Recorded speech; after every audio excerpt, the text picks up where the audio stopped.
Okay, thank you చిరంజీవులు గారు. మొత్తానికి ఒకసారి కాంగ్రెస్ నాయకులు ఉన్నారు, మానవతారాయ్ గారు, ఆయనతో కూడా మాట్లాడదాం. మానవతారాయ్ గారు, గుడ్ ఈవినింగ్ సార్.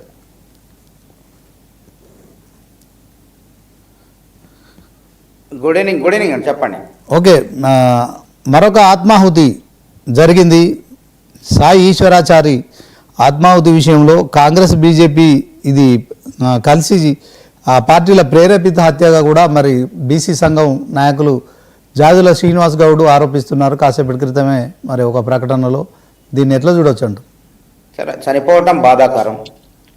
ఈశ్వరాచారికి నివాళులర్పిస్తున్నా. ఇంకెవరూ చనిపోవద్దు. ఈ బీసీ ఉద్యమాన్ని మొత్తానికైతే 42% రిజర్వేషన్లు ఇవ్వాలని ఆలోచన కల్పించింది కాంగ్రెస్ పార్టీ. దశాబ్దాలుగా బీసీలకు రిజర్వేషన్లు కొట్లాడే వాళ్ళు కూడా నేను చేయని నినాదం రాహుల్ గాంధీ భుజానికి ఎత్తుకొని కామారెడ్డిలో మేము ఆ రోజు ప్రకటించినాము. కానీ తెలంగాణ ఉద్యమంలో ఆ రోజు ఏ విధంగా తెలంగాణ ఇచ్చినామో అధికారంలో ఉండి బీసీ రిజర్వేషన్లను కూడా బీజేపీ అదే విధంగా ఆమోద ముద్ర వేస్తుంది అనుకున్నాం. అదేవిధంగా 1994లో 76 రాజ్యాంగ సవరణ ద్వారా తమిళనాడుకు 69% రిజర్వేషన్లు కాంగ్రెసే ఇచ్చింది. ఈరోజు 27% రిజర్వేషన్లు కూడా కాంగ్రెసే ఇచ్చింది. అన్ని రిజర్వేషన్లు కాంగ్రెసే ఇచ్చింది. కానీ తమిళనాడు లెక్క ఆ రోజు కాంగ్రెస్ ప్రధాని పివి నరసింహరావు గారు లెక్క పెద్ద మనసు చేసుకొని నరేంద్ర మోడీ కూడా ఒక ఓబీసీ అయి ఉంటే తప్పకుండా ఆమోదిస్తారు అనుకున్నాం. కానీ నువ్వు బీసీల నోటికాడ ముద్ద లాక్కునే ప్రయత్నం చేశారు. కాబట్టి కొట్లాడి సాధించుకుందాం మేము అందరం, అన్ని పార్టీలు కూడా. దీని మీద ఒకళ్ళ మీద నిందేయాల్సిన అవసరం లేదు. ఇది అందరిపైన బాధ్యత ఉంది. ఎవరైనా అట్లాంటి ఎవరైతే ఉన్నారో కుంగుబాటుకు గురైపోయి మాకు రిజర్వేషన్ రావని ఎవరైతే మానసికంగా కుంగుబాటులో ఒత్తిడిలో ఉన్నారో అది మేధావుల పైన ఉంది. వాళ్ళని చైతన్యం చేయాల్సిన బాధ్యత ప్రతి ఒక్కరి పైన, రాజకీయ నాయకుల పైన కూడా ఉన్నది. కాబట్టి తమిళనాడులో ఉన్నటువంటి రాజకీయ నాయకులను ఆదర్శంగా తీసుకుందాం. ఇక రాజకీయాలు వద్దు. బీసీ రిజర్వేషన్ల విషయంలో అందరం ఏకతాటిపైకి వద్దాం. దీనికి రాహుల్ గాంధీకి పేరు రాదు, రేవంత్ రెడ్డికి పేరు రాదు. బీసీలో బాగు కోసం మనం అందరం పాటుపడదాం.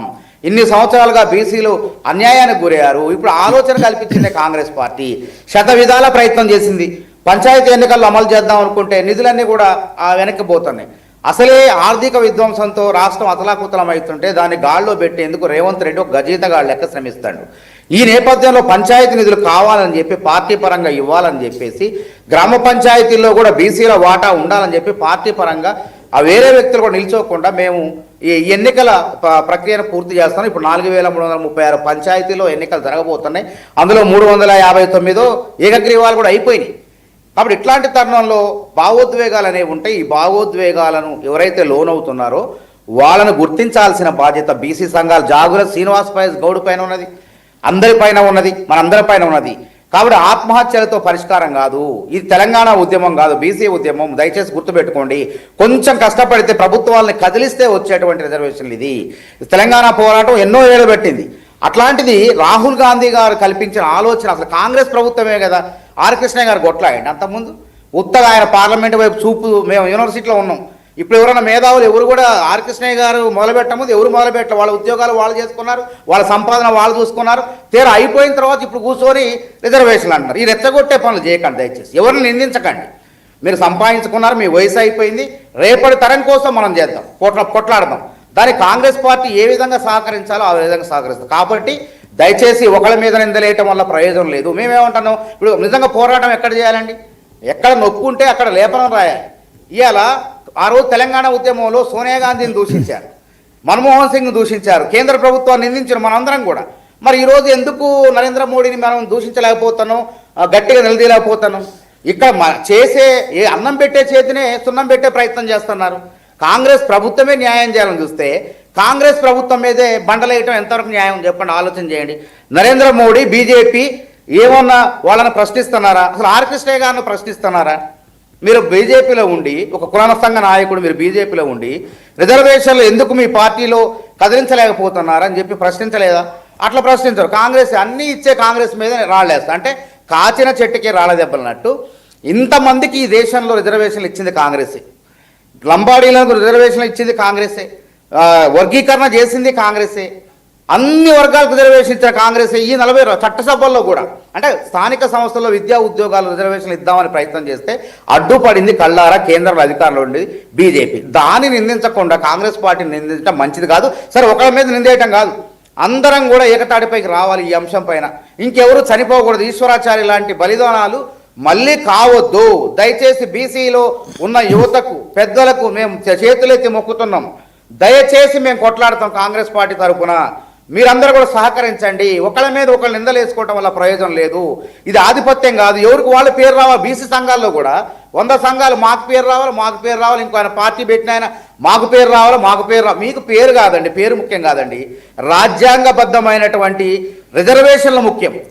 తెలంగాణ ఉద్యమంలో కూడా ప్రకటనలు కాదు, రాజ్యాంగబద్ధ తెలంగాణ అంటే పార్లమెంట్లో ఆమోదం జరగాలి. కాబట్టి రాజ్యాంగబద్ధమైన రిజర్వేషన్ రావాలంటే పార్లమెంట్లో ఎవరికి అధికారంలో ఉంటే కేంద్రం, రాజ్యసభలో, లోక్సభలో ఎవరు బలం ఉంటే వాళ్ళపైన మనందరం కలిసి కొట్లాడాలి. అంతేగాని ఆత్మహత్యలు చేసుకోవటం వల్ల, బలిదానాలు చేసుకోవటం వల్ల ప్రయోజనం లేదు. ఆ వైపుగా నాకు తెలిసి దీనిపై విచారణ జరగాలి. ఎవరైతే ఈశ్వరాచారి మరణం వెనక ఆయన ఎవరైనా పురికొలిపారా లేదంటే సహసిద్ధంగా చేసుకున్నాడా అనే అంశం పైన కూడా విచారణ జరగాలి, సమగ్ర విచారణ జరగాలి. అట్లాంటి వాళ్ళు ఎవరైనా రెచ్చగొట్టి ఆయన ఆత్మ బలిదానానికి కారణమైతే అట్లాంటి వాళ్ళని కఠినంగా శిక్షించాలి. ఏది ఏమైనప్పటికీ వీరి మరణం అనేది ఆఖరు కావాలి. ఈశ్వరాచారి మరణం ఆఖరు కావాలి. కాబట్టి కాంగ్రెస్ ప్రభుత్వం, పిసిసి అంత సామాజిక న్యాయం చేయడంలో పెద్దన్న కాంగ్రెస్. ఇవాళ జాతీయ అధ్యక్షుడు ఒక దళితుడు, రాష్ట్ర అధ్యక్షుడు ఒక గౌడ బిడ్డ. ఈ విధంగా పార్టీలో సామాజిక న్యాయం చేసుకుంటా అన్ని వర్గాలకు కూడా, అన్ని పార్టీలకు కూడా మార్గదర్శకంగా ముందుకు పోతుంటే ఇవాళ బీసీ రిజర్వేషన్ల విషయంలో అందరూ ఏకతాటిపై రాకుండా, నిందించాల్సిన వాళ్ళు నిందించకుండా కాంగ్రెస్ ప్రభుత్వాన్ని, కాంగ్రెస్ పార్టీని, అది కేంద్రంలో అధికారం లేని కాంగ్రెస్ పార్టీని నిందించడం మంచి కాదు. ఇది జాతీయ వ్యాప్తం చేస్తున్నాం. ఢిల్లీలో ధర్నా చేసినాం. 100 CWS అంటే కాంగ్రెస్ పార్టీలో కాంగ్రెస్ వర్కింగ్ కమిటీ అత్యున్నత నిర్ణాయక సంస్థ. అందులోనే 100 మంది ఎంపీలను పిలిపించి ఇది ఒక తెలంగాణకే పరిమితం కాదు, తెలంగాణ మోడల్ అనేది దేశానికి ఆదర్శమైన. కర్ణాటకలో కులగణన చేపిస్తున్నాం లేదా? ఇలా నరేంద్ర మోడీ కులగణన చేయనండు, నేను జనగణనే చేస్తానడు. అట్లాంటి నరేంద్ర మోడీ మెడలో ఉంచి జనగణనతో పాటు కులగణన చేయించడం లేదా? కాబట్టి రాహుల్ గాంధీ గారు అదే అన్నారు, దేశవ్యాప్తం చేస్తాం త్వరలో అన్నాడు. కాబట్టి దయచేసి ఇప్పుడు పార్లమెంట్ సమావేశాలు జరుగుతున్నాయి. అవసరం మా ఎంపీలు కూడా ఆలోచన ఉంది. పార్లమెంట్లో దీని అంశాన్ని లేవనెత్తే ఆలోచన కూడా కాంగ్రెస్ ఎంపీలకు ఉన్నది. కాబట్టి బలిదానాల ద్వారా రాష్ట్రాలు ఏర్పడవు. పార్లమెంటులో చట్టం ద్వారానే, రాష్ట్రపతి ఆమోద ముద్ర ద్వారానే 9వ షెడ్యూల్లో చేర్చుకుంటేనే ఈ యొక్క రాజ్యాంగానికి, రిజర్వేషన్లకు రక్షణ కల్పిస్తుంది. కాబట్టి దయచేసి మీరు ఎవ్వరు కూడా బలిదానాలు చేసుకోవద్దని చెప్పి సందర్భంగా 99 టీవీ ప్రేక్షకుల ద్వారా తెలంగాణ బీసీ యువతను నేను కోరుతున్నాను. థ్యాంక్ యూ మానవతరావు గారు. కోటేశ్వరరావు గారు ఒక్క నిమిషం నేను క్లారిటీ ఇస్తా. వారు